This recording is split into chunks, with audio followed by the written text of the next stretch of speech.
नमस्कार. सखी सह्याद्रीच्या आजच्या भागात मी श्वेता चोपारकर आपलं सर्वांचं मनापासून स्वागत करते. कोणत्याही आजाराला अंधश्रद्धेची कीड लागली की त्या आजाराचा अवडंबर माजतं. यातून तो आजार कशा पद्धतीने बळावला जातो, त्यातून त्या रुग्णाचं आयुष्य सावरण्याऐवजी अधिकच कठीण होऊन बसतं. कोड हा असाच एक आजार. रूढी परंपरांमधून हा आजार समाजाच्या मानसिकतेत फोफावत गेला. कोड झालेल्या व्यक्ती सार्वजनिक ठिकाणी जाण्याचं टाळतात, मनात न्यूनगंड बाळगायला लागतात. या कोडबद्दलची भीती समाजातनं हद्दपार करण्यासाठी आणि लोकांमध्ये जनजागृती करण्यासाठी 19 मे हा दिवस जगभरातल्या सर्व त्वचारोग तज्ज्ञांनी जागतिक कोड दिवस म्हणून पाळण्याचं ठरवलं. आता हा कोड अनुवांशिक विकार आहे का? उपचारांमधून तो पूर्णपणे बरा होऊ शकतो का? अशा अनेक प्रश्नांची उत्तरं जाणून घेण्याचा आणि आपल्या समाजाला लागलेली कोडाची कीड दूर करण्याचा प्रयत्न आज आपण करणार आहोत आपल्या आजच्या विशेष भागातून. आपला आजचा विषय काय आहे तो बघूया. आपला आजचा विषय आहे कोड, आजार, स्वरूप आणि उपचार पद्धती. या विषयावरती मार्गदर्शन करण्यासाठी अशाच दोन तज्ज्ञ व्यक्तींना आज आपण आपल्या स्टुडिओमध्ये निमंत्रित केले. त्यांची ओळख करून घेऊया. सर्वप्रथम आपल्या पहिल्या पाहुण्या आहेत डॉक्टर माया तुळपुळे. नमस्कार मॅडम. सखी सह्याद्री तुमचं मनापासून स्वागत. मॅडम बद्दल सांगायचं म्हणजे त्या 1983 पासून पुण्यात जनरल सर्जन म्हणून काम पाहत आहेत. वेगळ्या वाटा चोखाळणाऱ्या स्त्रिया या अंतर्गत त्यांना शांताबाई किर्लोस्कर पुरस्कार मिळाला आहे. याशिवाय त्यांना डॉक्टर अनिता अवचट स्मृती संघर्ष पुरस्कार, बाया कर्वे पुरस्कार, समाजभूषण पुरस्कार, डॉक्टर आनंदी गोपाळ जोशी अशा अनेक पुरस्कारांनी सन्मानित करण्यात आलं आहे. तसंच 2006 मध्ये त्यांनी कोड या विषयावर आधारित नितळ या चित्रपटाचीही निर्मिती केली होती.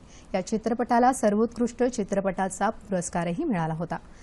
त्यानंतर इंडियन मेडिकल असोसिएशन पुणे शाखेच्या त्या अध्यक्ष म्हणूनही त्यांनी काम पाहिलंय.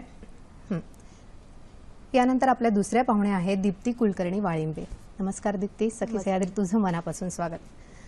कोड असताना नकारात्मक ऊर्जेचं रूपांतर सकारात्मक ऊर्जेत करणारी दीप्ती कुलकर्णी वाळिंबे आज आपल्या चर्चेत सहभागी होणार आहे. दीप्तीचा शैक्षणिक आलेख हा थक्क करणारा आहे. इंटिरियर डिझाईन म्हणजेच वास्तू सजावटीची आवड असल्यामुळे तीन वर्षांचा कोर्स तिने पूर्ण केला. तसंच ऑटोकॅड, कोरल ड्रॉ, फोटोशॉप अशा सॉफ्टवेअर हाताळण्यात ती पारंगत आहे. 2011 मध्ये पुणे विद्यापीठातून प्रथम श्रेणी पटकावत तिने पदव्युत्तर पदवी घेतली. बीएसाठी तिने समाजशास्त्र हा विषय निवडला. श्वेता असोसिएशनच्या कोर टीमची ती मेंबर आहे. खरं सांगायचं तर दीप्तीच्याच नजरेतून आज आपण कोड या विषयाकडे पाहणार आहोत. या व्यतिरिक्त पुण्याच्या ससून रुग्णालयातल्या त्वचारोग तज्ज्ञ आणि बीजे वैद्यकीय महाविद्यालयाच्या सहयोगी प्राध्यापिका डॉक्टर वसुधा बेळगावकर आणि भारतातल्या पहिल्या आधुनिक आणि आयुर्वेदिक हेअर टेस्टिंग लॅब आणि रिसर्च सेंटरचे संस्थापक आयुर्वेदाचार्य डॉक्टर हरीश पाटणकर हे देखील या कार्यक्रमात आपल्याशी दूरध्वनीच्या माध्यमातून जोडले जाणार आहेत. तुमच्याही मनात अनेक शंका असतील, अनेक प्रश्न असतील, त्यासाठी आपले संपर्क क्रमांक याप्रमाणे. संपर्कासाठी दूरध्वनी क्रमांक 022 24908050 24988050. मोबाईल धारक आणि मुंबई बाहेरच्या प्रेक्षकांसाठी 022 हा एसटीडी कोड आहे. नेहमीप्रमाणे एक छोटीशी विनंती, प्रश्न विचारताना आपल्या टीव्ही संचाचा आवाज थोडासा कमी ठेवा जेणेकरून तुमचा आवाज आपल्यापर्यंत व्यवस्थित पोहोचू शकेल. सुरुवात करूया आपल्या आजच्या भागाला. पुन्हा एकदा तुम्हा दोघींचंही सखी सह्याद्रीमध्ये मनापासून स्वागत करते. माया मॅडम, तुम्हाला मला विचारावं वाटतं की शरीरावर पांढरे डाग असले की त्या व्यक्तीला कोड आहे असं आपण म्हटलं जातं. तर हे कोड नेमकं काय आहे? या कोडला आपण मुळात त्याला आजार आपण म्हणू शकतो का? आणि त्याची कारण, कोड होण्यामागची कारणं काय आहेत मॅडम? कोडाला आम्ही एक इम्युनॉलॉजिकल डिसऑर्डर किंवा विकार म्हणतो. हा काही संसर्गजन्य आजार नाही. तो जन्मतः नसतो, तो नंतर म्हणजे ॲक्वायर्ड म्हणतो आपण त्याला, तसा येतो. आणि कोडात लक्षणं म्हणजे खरं काहीच होत नाही, फक्त त्वचेचा रंग हळूहळू नाहीसा होऊन तिथे पांढरे चट्टे येतात. आपल्या त्वचेला किंवा केसाला रंग देणारं एक मेलॅनोसाइट म्हणून सेल असतो आणि त्याच्यातून मेलॅनिन म्हणून द्रव्य येत असतं. त्या द्रव्याने रंग येतो. आता वयोमानाने आपले केस पांढरे होतात म्हणजे काय की ते मेलॅनिन निघून जातं. तसंच त्वचेवरचं निघून जातं आणि मग तिथे पांढरे चट्टे दिसायला लागतात. त्यालाच आपण कोड असं म्हणतो. आता ही कोड होण्यामागची कारणं नेमकी आपल्याला ह्याच्यातूनच आपण सांगताय. नेमकी कारणं आपल्याला सांगणं खूप अवघड आहे. म्हणून आम्ही याला पॉलीफॅक्टोरियल म्हणतो. याला आपण ऑटो इम्युन डिसऑर्डर म्हणजे जसं थायरॉइड किंवा टाईप 1 डायबिटीज असं म्हणतो. असा एक प्रवाह असू शकतो आणि काही साधारण एक 20-1% लोकांमध्ये तो अनुवंशिकही असू शकतो. अच्छा, आता हे कोड झाल्याची लक्षणं काय सांगता येईल? म्हणजे एखाद्या व्यक्तीला कोड आहे असं आपण केव्हा म्हणू शकतो? खरं म्हणजे आपल्याला काही लागलं, पडलो तर खपली येते आणि नंतर ती निघून गेल्यावर पांढरं दिसायला लागतं. तर समजा ते पांढरं जर नाही बरं झालं, ते तसंच राहिलं आणि दुसऱ्या ठिकाणी पांढरे डाग यायला लागले की मग आपण जरा घाबरतो की हे काय आहे आणि मग तिथली मेलॅनिन पिगमेंट निघून गेलंय का वगैरे असं बघायसाठी डॉक्टरांकडे जातो. ते एक UVB लाईट मधून बघतात की हे काय आहे आणि मग ते डायग्नोज करतात की हे कोड आहे किंवा नाही. पण त्यांनी काय ताप येत नाही, डोकं दुखत नाही, काहीच होत नाही. क्वचित प्रसंगी थोडी खाज येऊ शकते, बाकी काही होत नाही. म्हणजे अशी विशेष फार तशी लक्षणं नाहीत म्हणजे जिथे नाही, आजारांमध्ये नाही. त्या पद्धतीने. साधारणपणे कोडाला हा कोड होऊ शकतो आणि अमुक एक वयोगटात हा आजार होतो असं काही आहे का? 85% लोकांमध्ये अनुवंशिकतेची हिस्ट्री पण नसते, म्हणजे तो कोणालाही होऊ शकतो साधारणपणे. आणि वयोगट साधारण 20 ते 30 वर्षाचा आहे जगभर, पण आपल्या देशात दुर्दैव असं की तो आणखीन लवकर होतो. साधारण 10 ते 20 वर्षाच्या कालावधीत होतो जास्तीत जास्त लोकांना. आपली चर्चा आपण अशी सुरू ठेवूया. कार्यक्रमात पहिला फोन आपल्याला आलेला आहे. शलाका गाडगीळ कल्याणवरून आपल्याशी बोलतायत. मी शलाका गाडगीळ कल्याणवरून प्रश्न विचारू इच्छिते. माझा प्रश्न असा आहे की कोड हा जो आजार आहे तो शरीरामध्ये काही डेफिशियन्सी असल्यामुळे होतो का? आणि दुसरी गोष्ट अशी की अनुवंशिक आहे का किंवा म्हणजे मुलांमध्ये तो येऊ शकतो का आणि त्याच्यावर काही उपाय आहे का? म्हणजे कोड जाऊ शकतं का? अच्छा, धन्यवाद शलाकाजी तुमच्या प्रश्नाबद्दल. कुठल्या कमतरतेमुळे असं होतं का? असं तरी काही सांगता येत नाही, कारण आता थायरॉइड कुठल्या कमतरतेमुळे होतं असं जसं आपण सांगू शकत नाही. ऑटो इम्युन डिसऑर्डर आहे, म्हणजे शरीरच स्वतःच्या पेशी नाहीशा करतं. ते का नाहीशा करतं हे आजतागायत काही समजलेलं नाही. त्यामुळे म्हणजे उपचारांत तो पूर्णपणे बरा होऊ शकतो का असं कोडाचा एक जनुक पण नाही सापडलेला, म्हणजे आपण असं सांगू नाही शकत की पुढल्या पिढीत तो येईल का नाही येणार. खूप संशोधन चालू आहे जगभर, पण असा एक जीन किंवा जनुक आपल्याला सापडला नाही, त्यामुळे हे प्रेडिक्टेबल नाहीये. आणि दुसरं म्हणजे आहेत उपचार पद्धती आणि साधारण 25 ते 30% लोकांमध्ये बऱ्यापैकी त्याला दाद मिळून डाग नाहीसे होतात. अच्छा, अशा पद्धतीने. आणि पूर्णपणे हा अनुवंशिक आहे असंही आपल्याला अजिबात म्हणू शकत नाही. दीप्ती, मला तुला विचारायचं वाटतं की लग्न जमवताना बऱ्याचदा एखाद्या मुलीला कोड असेल तर तिला नाकारलं जातं, बाह्य रूपाला जास्त प्राधान्य दिलं जातं, तर याबद्दल तुझा अनुभव जाणून घ्यायला आवडेल. मुलीलाच काय मुलाला सुद्धा म्हणजे कोड असलं की त्या व्यक्तीलाच मेन स्ट्रीम मधनं बाजूला ठेवलं जातं. माझे वैयक्तिक अनुभव म्हणजे त्या मानाने खूपच सुखद आहेत असं म्हणेन, कारण मी श्वेता असोसिएशनशी 10 वर्ष जवळजवळ कनेक्टेड होते आणि त्या स्ट्रीमलाईन मध्ये मी होते. मी त्या प्रकारच्याच प्रपोजल्स बघत गेले. पण मला इतरांचे अनुभव ऐकायला जेव्हा मिळायचे तेव्हा खरंच खूप वाईट वाटायचं की नुसतंच लग्न जमवताना समस्या येते असं नाही, तर लग्न झाल्यानंतर सुद्धा आपल्या पार्टनरला पांढरे डागे कळल्यावर ठरलेलं लग्न सुद्धा मोडलं, अशा प्रकारची उदाहरणं जेव्हा ऐकायला मिळाली तेव्हा खरंच पांढरे डाग असणाऱ्यांनी संघटित होऊन उभं राहण्याची किती गरज आहे हे जाणवलं. माझा वैयक्तिक अनुभव खूपच छान होता, कारण की श्वेता असोसिएशन मध्ये अशी काही मुलं स्वतःहून पुढे आली होती की ठीक आहे मला पांढरे डाग नाहीत पण माझ्या बायकोला असलं तर माझी हरकत नाही. आणि माझ्या मिस्टरांना सुद्धा स्वतःला पांढरे डाग नसून सुद्धा त्यांनी इतक्या ओपन माइंडेडली की नाही माझी काही हरकत नाही, सो व्हॉट असतील पांढरे डाग तर माझा अनुभव वैयक्तिक छान आहे. पण तरी मला ही एक चळवळ उभी राहिली पाहिजे असं वाटतं, कारण की इतर अनेक तरुणींचे मला धक्कादायक अनुभव ऐकायला मिळतात आणि म्हणून संघटितपणे प्रयत्न झाले पाहिजे असं वाटतं. अतिशय छान. कार्यक्रमात दुसरा फोन आपल्याला आलेला आहे. भारत पावळ डोंबिवलीवरून आपल्याशी बोलतायत. नमस्कार. नमस्कार मॅडम, माझा प्रश्न असा आहे की आपल्या अंगावर किंवा शरीरावर सफेद डाग जर दिसायला लागले ताबडतोब जर आपण त्याच्यावर उपचार केले तर ते संपूर्ण जाऊ शकतात का? आणि दुसरा प्रश्न असा की आधुनिक तंत्रज्ञानाद्वारे ट्रान्सप्लांट थेरपी म्हणजे प्लास्टिक सर्जरी ज्या भागावर आपले पांढरे डाग आहेत त्याच्यावर केली तर हे डाग संपूर्णपणे नाहीसे होऊ शकतात का? धन्यवाद. डागांवर ताबडतोब उपचार केले तर काही फरक पडू शकतो का आणि प्लास्टिक सर्जरीचा पर्याय त्यावर उपयोगी ठरू शकतो का? कुठल्याही आजारावर लवकर उपचार केले तर तो नक्कीच बरा व्हायला मदत होते. तसंच कोडाचंही आहे. फक्त एक लक्षात ठेवायला पाहिजे की हे उपचार बरेच दिवस घ्यायला लागतात. आपण 5 दिवस अँटीबायोटिक घेतलं आणि सर्दी खोकला ताप बरा झाला असं ह्याच्यात होत नाही. काही महिने, कदाचित एखादं वर्ष, 2 वर्ष अशी ही ट्रीटमेंट घ्यायला लागते आणि त्याच्यासाठी आपली मानसिक तयारी पाहिजे. मध्येच ट्रीटमेंट सोडून देऊ नये. आणि आणखीन एक मला सांगावंसं वाटतं की एकाच वेळी 2-2, 3-3 पॅथीची औषधं घेऊ नयेत. एक औषध घेतायत, मग कोणीतरी काहीतरी सांगतं म्हणून ते पण औषध घेतो, हे पण औषध घेतो, असं शक्यतो करू नये. तर हे आपण ट्रीटमेंट घेताना लक्षात ठेवावं. मेलॅनोसाइट ट्रान्सप्लांट किंवा प्लास्टिक सर्जरी ही आता लेटेस्ट ट्रीटमेंट आहे. त्याच्या आधी काही गोष्टी लक्षात ठेवायला पाहिजेत की कमीत कमी 1 ते 2 वर्ष एकही शरीरावर नवीन डाग आलेला नको. जे डाग आलेले आहेत ते स्टेडी पाहिजेत, म्हणजे वाढायला नकोत. ते एकाच साईजचे किंवा थोडे साईज कमी होतोय असे असावेत. नाहीतर काय होतं की जिथून ते सेल्स किंवा स्किन काढलं जातं तिथे पुन्हा नवीन डाग येण्याची भीती असते. तर म्हणून जेव्हा हा डिझीज स्टेबल असेल तेव्हाच आपण मेलॅनोसाइट ट्रान्सप्लांट करायचा विचार करावा. ही चांगली ट्रीटमेंट आहे आणि त्यांनी बऱ्यापैकी स्किन कव्हर होतं आणि कलर मॅच होतो. तर ही एक चांगली अत्याधुनिक ट्रीटमेंट आहे, याचा जरूर विचार करावा. पुण्याच्या ससून रुग्णालयाच्या त्वचारोग तज्ज्ञ डॉक्टर वसुधा बेळगावकर आपल्याशी दूरध्वनीच्या माध्यमातून संपर्क करत आहेत. नमस्कार वसुधा मॅडम. नमस्कार. सखी सह्याद्री तुमचं मनापासून स्वागत करते. कोड या विषयावरती आपण आज जाणून घेत आहोत. कोड रोग, त्याचं स्वरूप, त्याची उपचार पद्धती यावर आपण आज चर्चा करत आहोत आणि डॉक्टर माया तुळपुळे आपल्याला मार्गदर्शन करत आहेत. मॅडम, तुम्हाला मला विचारायचं की तुम्ही एवढ्या वर्षांपासून या प्रोफेशनमध्ये आहात, तर कोड या आजारावर नेमके काय उपचार केले जातात, या उपचारांचा कालावधी किती असतो आणि या उपचारातून हा आजार पूर्णपणे बरा होऊ शकतो का? बरं, तर आता काय उपचार योग्य राहील हे काही गोष्टींवर आधारित असतं. उदाहरणार्थ रुग्णाचे वय, किती वेगाने वाढ होत आहे, मग शरीरावर कुठल्या ठिकाणी आहे इत्यादी. तर शरीराच्या 20% अधिक डाग असतील तर मग पहिलं उद्देश हे वाढावर नियंत्रण करणे हे राहिले पाहिजे.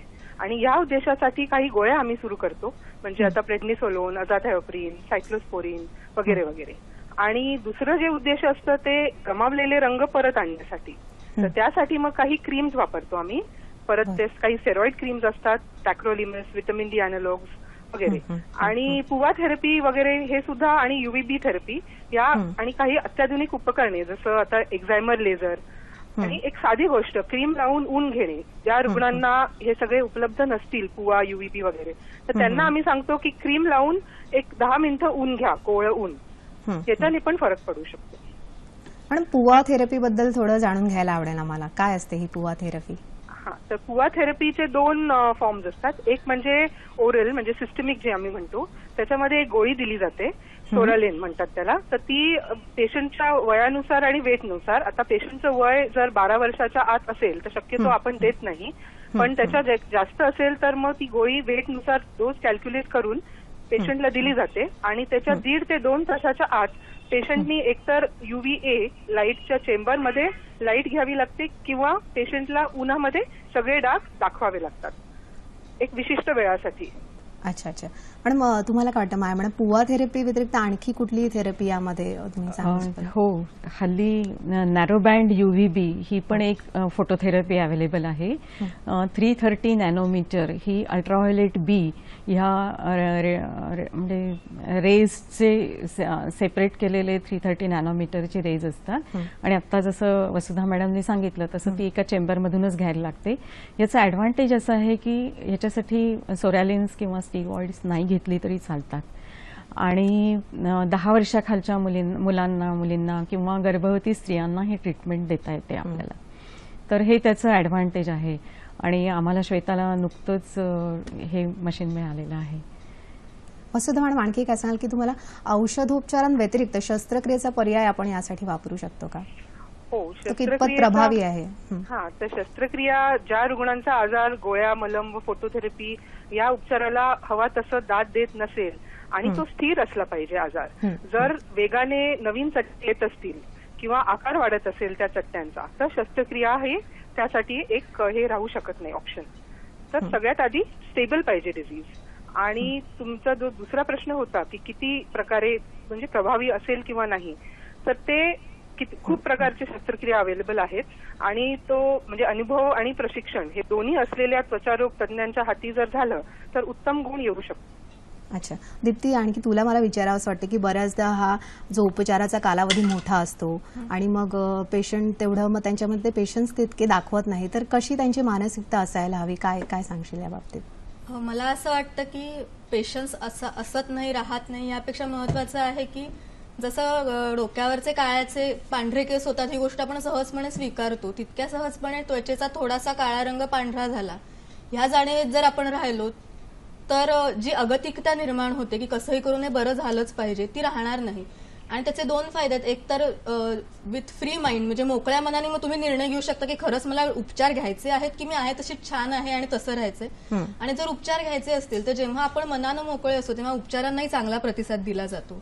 त्यामुळे दोन्ही प्रकारे आपण अगतिक न राहता किंवा हेल्पलेस न होता मोकळं मन ठेवून जर राहिलं तर मग उपचार घ्या किंवा घेऊ नका, काहीच आयुष्यात फरक पडणार नाही.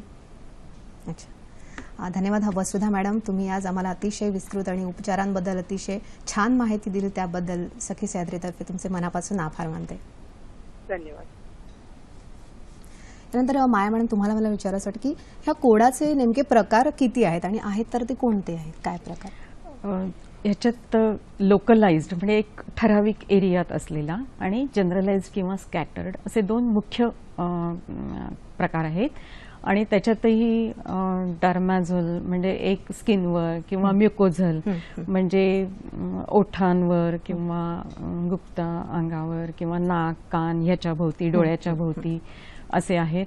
मग एक लिप टिप म्हणून प्रकार आहे म्हणजे बोटांच्या नखाच्या तिथे आणि ओठांवर, तर हा जायला थोडासा अवघड असतो. सेगमेंटल म्हणून एक प्रकार आहे, तर तो एका नर्व्ह रूटच्या दिशेने गेलेला असतो आणि तो कुठल्याही साधारण औषधांनी बरा नाही होत, तो वाढतही नाही. पण त्याला मेलॅनोसाइट ट्रान्सप्लांट, आता मगाशी एक आपल्याला प्रश्न विचारला गेला, तर तसं मेलॅनोसाइट ट्रान्सप्लांट किंवा सर्जरी हे त्याला उत्तर आहे. आणि काही स्कॅटर्ड असतात म्हणजे ते वेगवेगळ्या ठिकाणी साधारण पांढरे डाग येतात आणि बरेचदा ते सिमेट्रिकल असतात म्हणजे उजव्या हाताला आला की डाव्या हातावर त्याच ठिकाणी किंवा पायावरही त्या ठिकाणी.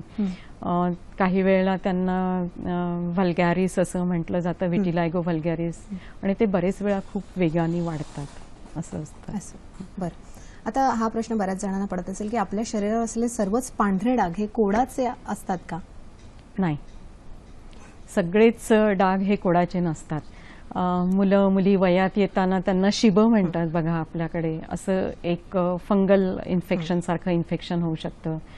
नंतर एक जन्मतःच पूर्ण कुठेही पिगमेंट नसतं म्हणजे त्यांच्या केसात भुवयात कुठेही पिगमेंट नसतं, त्याला अल्बिनिझम म्हणतात, तो पण एक प्रकार आहे. मग एक पायल्डिझम म्हणतात. किंवा काही वेळेला, आणि मला ह्याच्यावर तुम्हाला खूप सांगायचं आहे की लेप्रसी किंवा कुष्ठरोगाचे जे चट्टे असतात त्याच्याशी गल्लत केली जाते. पण दोन गोष्टी नेहमी लक्षात ठेवाव्या की कुष्ठरोगाचे जे चट्टे आहेत ते साधारण लालसर तांबूस असतात आणि हे जे कोडाचे असतात ते पांढरट असतात. मुख्य फरक आहे. आणि कुष्ठरोगाच्या ह्याला सेन्सेशन नसतं म्हणजे त्या चट्ट्याला हा महत्वाचा मुद्दा आहे. कारण आपल्याकडे लोक का घाबरतात पांढऱ्या डागांना? खरं म्हणजे ज्याने काहीच होत नाही, डोकं सुद्धा दुखत नाही, का ताप येत नाही, वाढ खुंटत नाही, बुद्धिभ्रष्ट होत नाही, पण आपण का घाबरतो की हा कुष्ठरोग असू शकेल म्हणून.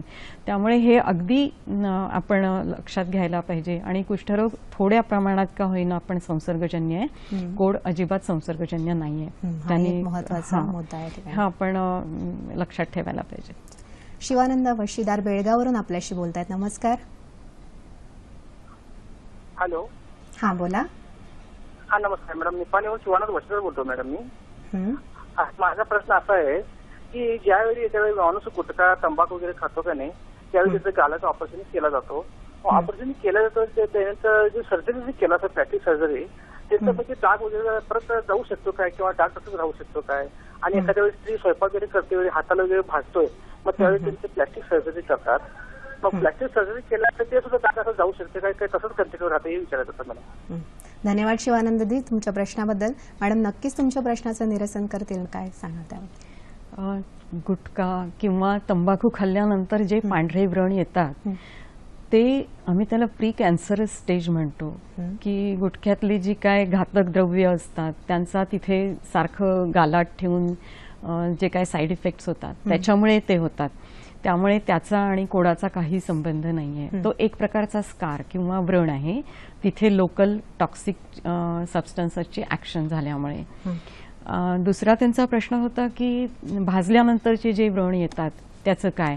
तर तिथे पण असंच की भाजल्यानंतर जे काय पांढरं दिसतं ते तिथलं स्किन जळून केलेलं असतं आणि त्या स्किन बरोबर तिथले पिगमेंट सेल्स पण जळून जातात आणि म्हणून ते पांढरं दिसतं आणि तो व्रणच आहे, एक व्रणाचाच प्रकार आहे. जेव्हा डीप किंवा भाजलेलं खूप खोलवर जखम असते तेव्हा साधारण असे व्रण दिसतात.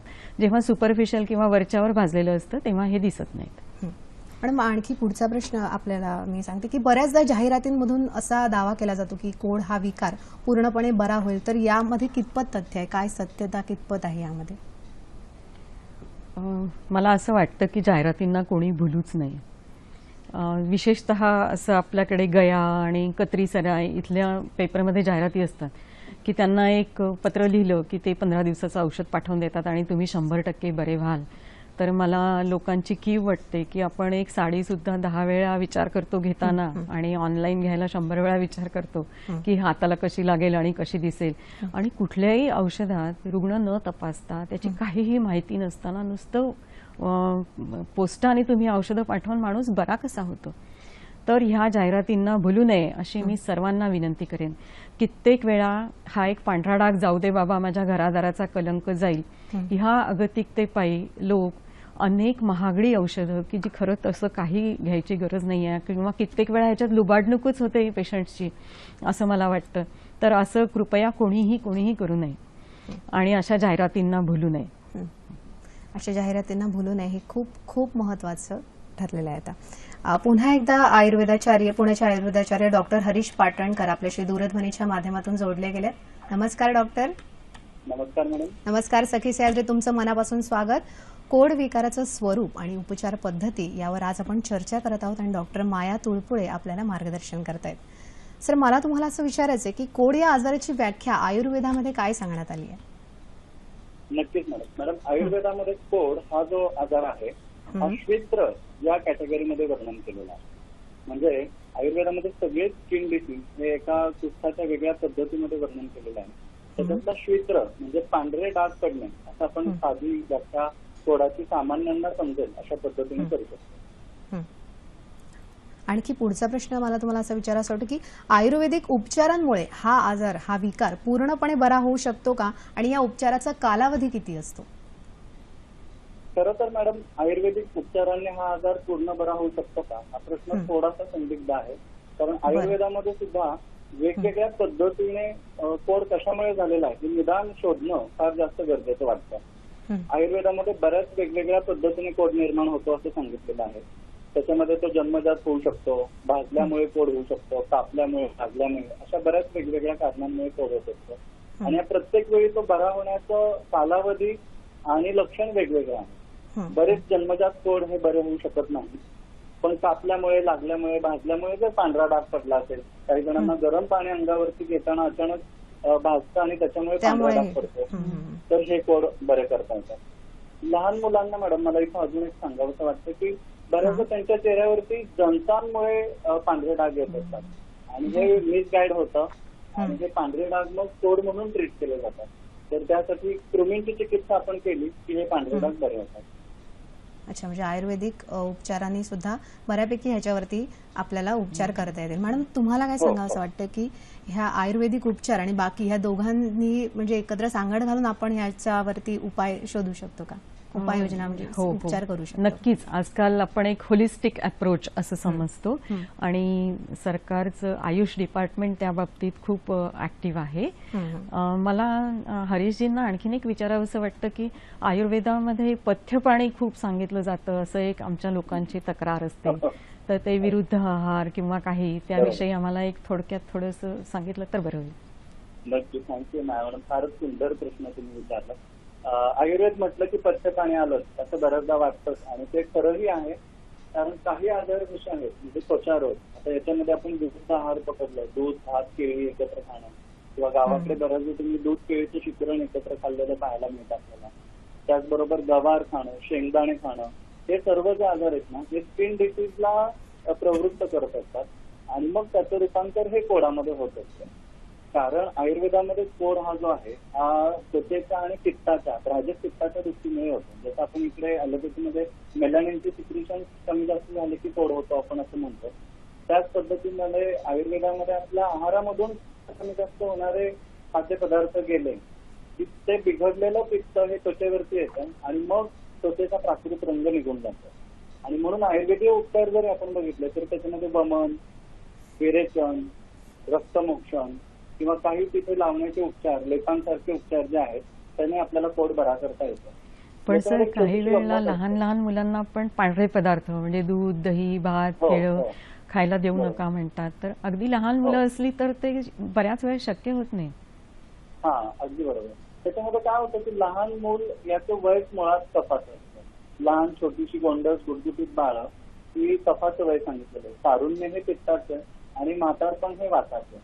तर लहान मुलांमध्ये कफकर पदार्थ जर जास्त खाण्यामध्ये आले, गोड पदार्थ जास्त खाण्यामध्ये आले तर त्यांच्यामध्ये जंत फार पटकन होतात, कृमी फार पटकन होतात. आणि आपल्याला माहिती आहे की जंतांमुळे, कृमींमुळे चेहऱ्यावरती पण पांढरे डाग यायला सुरुवात होतात, नाकांवरती पांढरे डाग पडतात. हेच पांढरे डाग कधी कधी त्वचेवरती पडतात आणि मग ते कोड आहे असं वाटायला लागतं. 2 पांढरे डाग एकत्र येऊ लागले की साधारणतः कोड लवकर बरा होत नाही.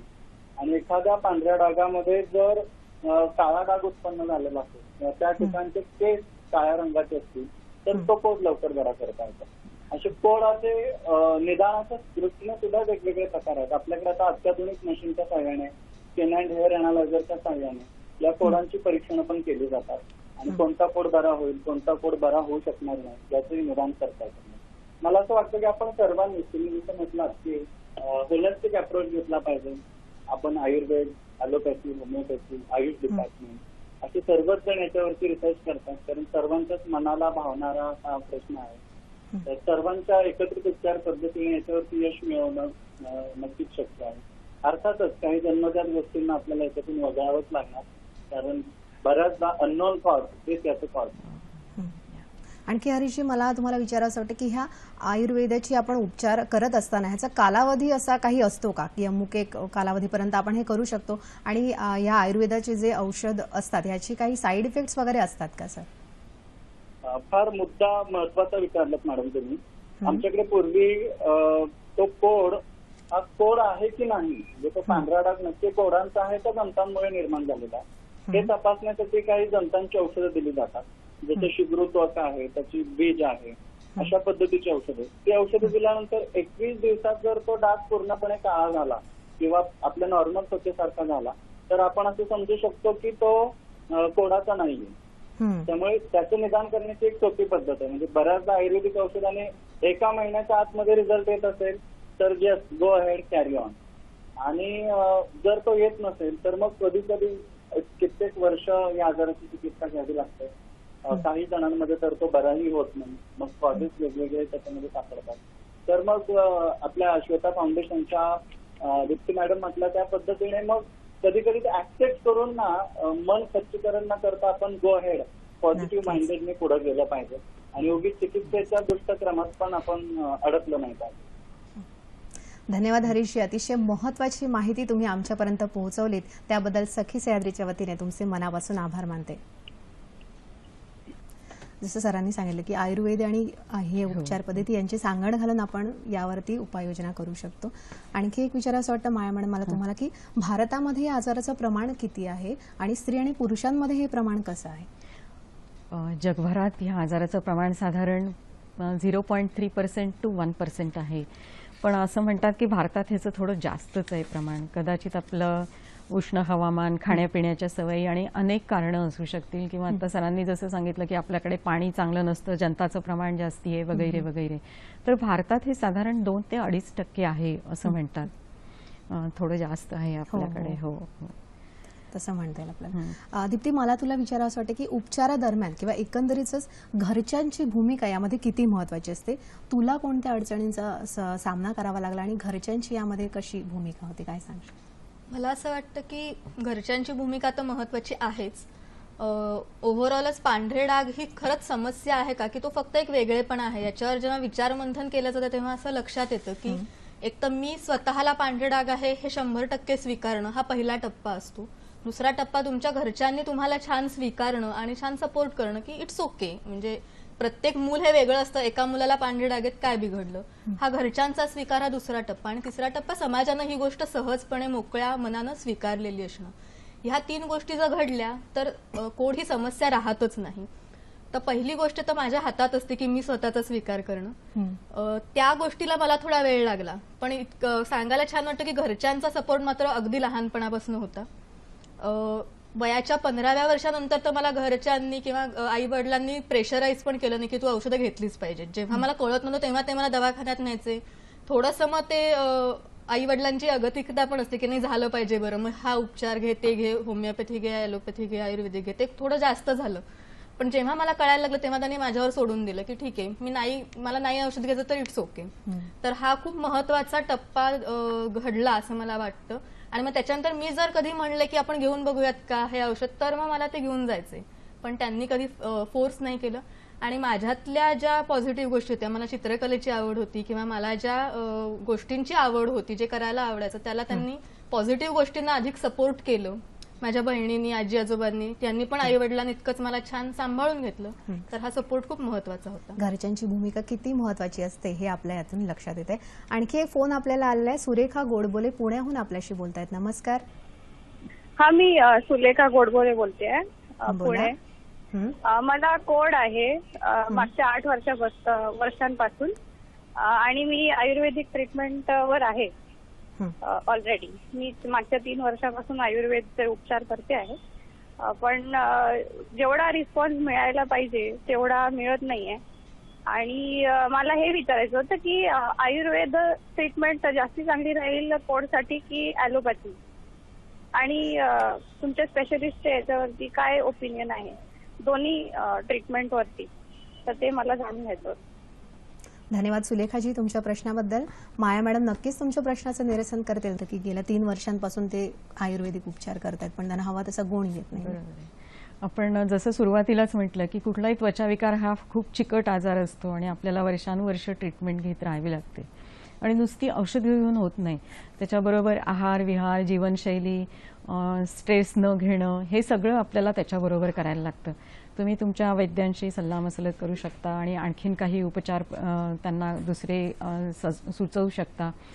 किंवा मग तुम्ही कसं आहे की कोडात तसंच बरं होण्याचं प्रमाण थोडं कमी आहे, तर मग हे नसलं तर तुम्ही दुसऱ्या कुठल्या तरी पॅथीकडे सुद्धा वळू शकता. पण हा आपला व्यक्तिगत प्रश्न आहे. जर तुम्हाला त्यांनी बरं वाटत नसेल तर तुम्ही दुसरी औषधं घेऊ शकता. कार्यक्रमात पुढचा फोन आपल्याला आलेला आहे. उमा महाजन सांगलीवरून आपल्याशी बोलतायत. नमस्कार.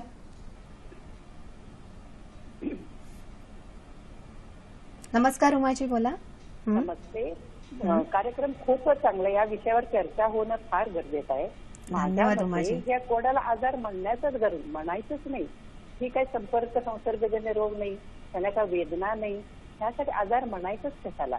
फक्त मला वाटतं की जनतेचं मानसिक हे सोशल स्टिग्मा आहे रोगापेक्षा, सोशल स्टिग्मा. म्हणून घाबरून घरातली जर एखादी मुलगी कोडाची असेल तर दुसऱ्या बहिणीला कोण लग्न करणारे मग ते मुलीला झाकून ठेवतात, लग्नात बाहेर आणत नाही. पाहुणे आले तर त्या मुलीला बाहेर आणून देत. हे कुठेतरी बदललं पाहिजे मला वाटतं. तेव्हा जनजागरण व्हायला पाहिजे. बाबा हे कोडाला इतके घाबरायचे कारण नाही.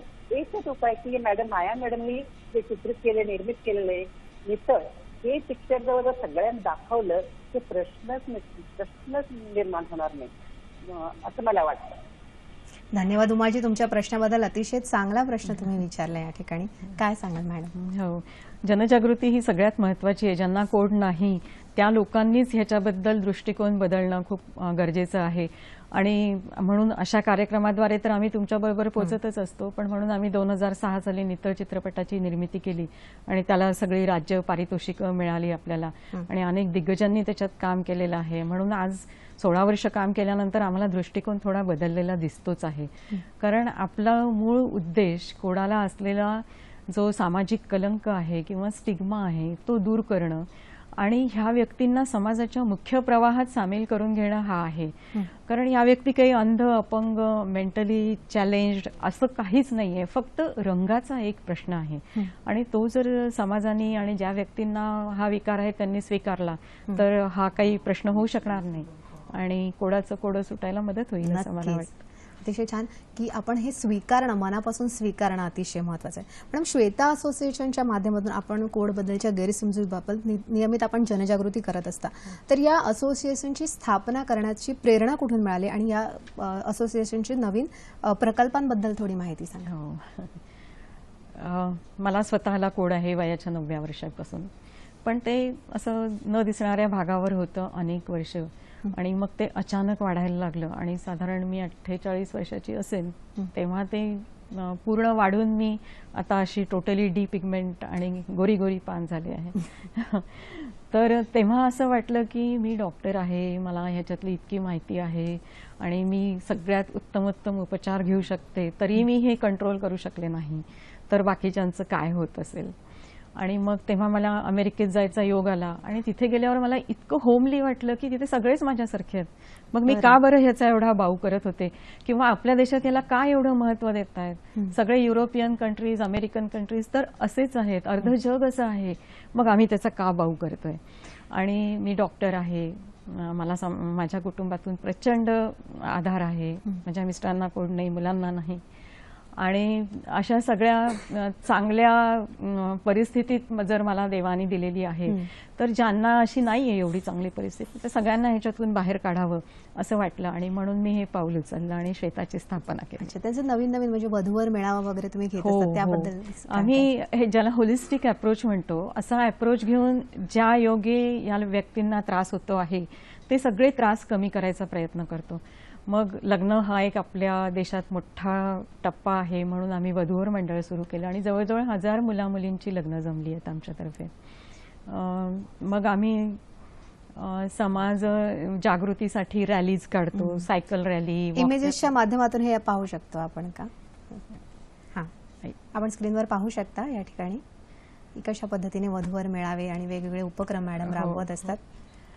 आम्ही वेगळी कुंडली पण तयार केली आहे की त्याच्यात ती पण एक छान आहे की तुम्ही परस्पर संमती हे महत्त्वाचं घ्या, किंवा तुम्हाला जर खरंच वैद्यकीय गोष्टींबाबत इतकी इच्छा आहे तर तुम्ही HIV टेस्ट करा, हेपॅटायटिस B टेस्ट करा.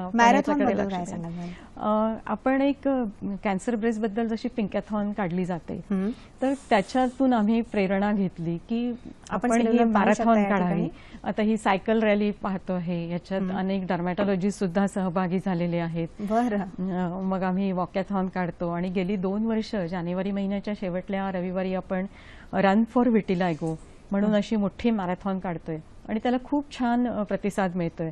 म्हणजे यावेळेस तर आमच्याबरोबर BJ मेडिकल कॉलेज होतं की एका सरकारी वैद्यकीय रुग्णालयाचा आणि महाविद्यालयाचा आम्हाला एवढा सपोर्ट मिळाला, म्हणजे हे नक्कीच आपलं पुढे जाईल हा उपक्रम असं वाटतं.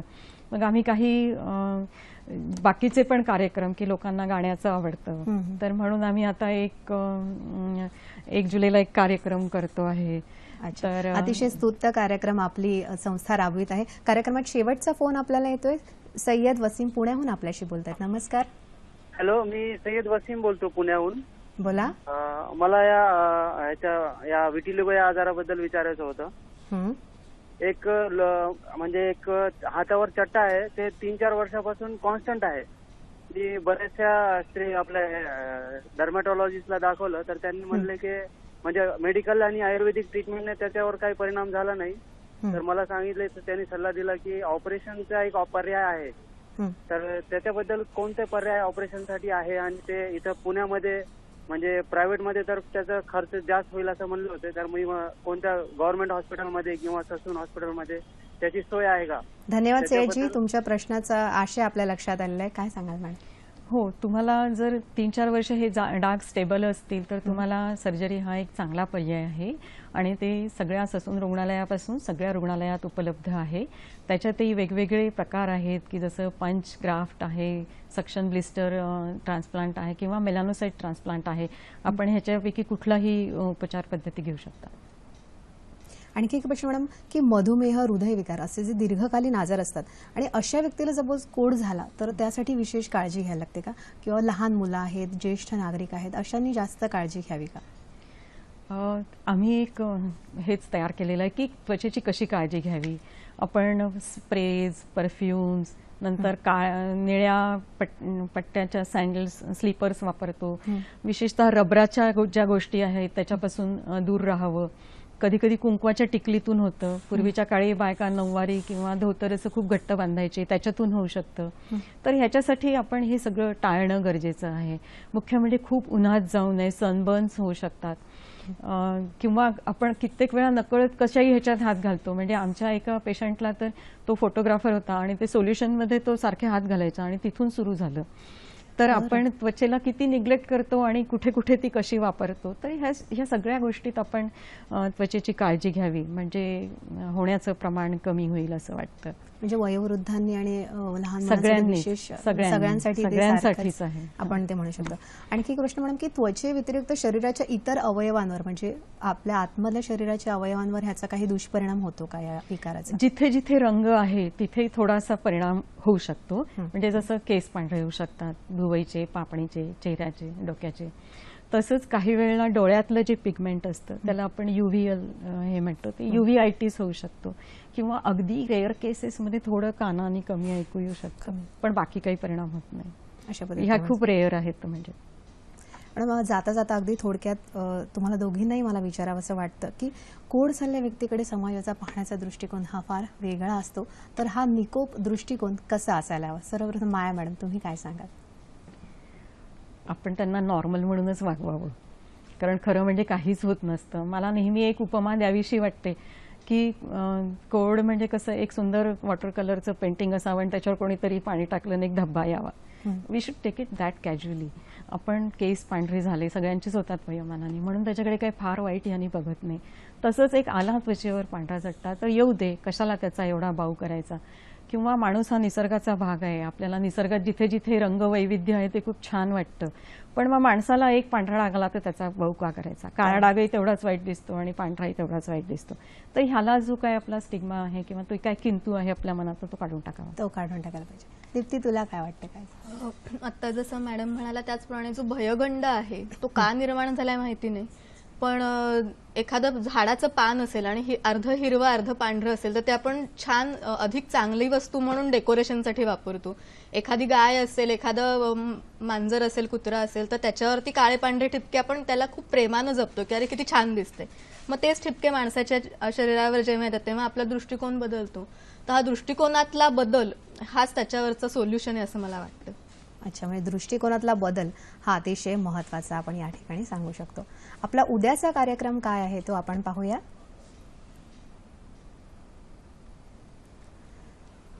उद्याचा आपला कार्यक्रम आहे थायरॉइड स्वरूप आणि उपचार. जागतिक थायरॉइड दिनानिमित्त विशेष कार्यक्रम आहेत आणि मुंबईच्या KM रुग्णालयाचे प्राध्यापक डॉक्टर तुषार बंडकर आपल्याला मार्गदर्शन करणार आहेत.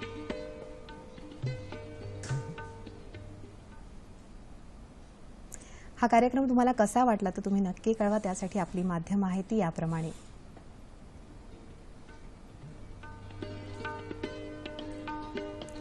आपला फेसबुक ID आहे www.facebook.com/sakhisayadri.td आणि आपला जीमेल ID आहे sakhisayadri@gmail.com. या ठिकाणी तुम्ही तुमच्या प्रतिक्रिया नोंदवू शकता.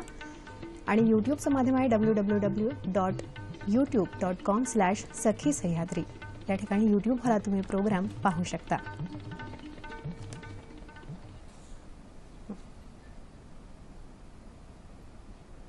आणखी एक मॅडम, मला तुम्हाला विचारायचं वाटतं की ह्या गैरसमजुती नेमकी काय आहेत, कुठून आल्या ह्या गैरसमजुती? दोन गोष्टी आहेत. हे न सांगता दिसतं आणि दिसायला वाईट दिसतं. समोरच्या माणसाला एड्स आहे, TB आहे, कॅन्सर आहे, दिसत नाही. म्हणजे हे दृश्य आहे जे आपण कंट्रोल नाही करू शकत आणि दिसणं हे आजकाल खूपच महत्त्वाचं आहे.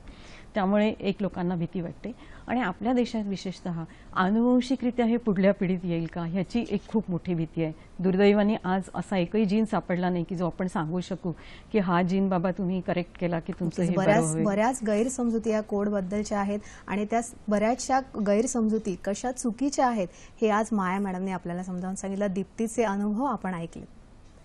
मॅडम, तुम्ही दोघी आज या ठिकाणी आलात त्याबद्दल तुम्हा दोघींचेही सखी सह्याद्रीच्या वतीने मनापासून आभार मानते. तुम्ही या कार्यक्रमात सहभागी झालात त्याबद्दल तुमचेही मनापासून आभार मानते. पुन्हा भेटूया पुढील भागात एका नव्या विषयासह. तोपर्यंत नमस्कार.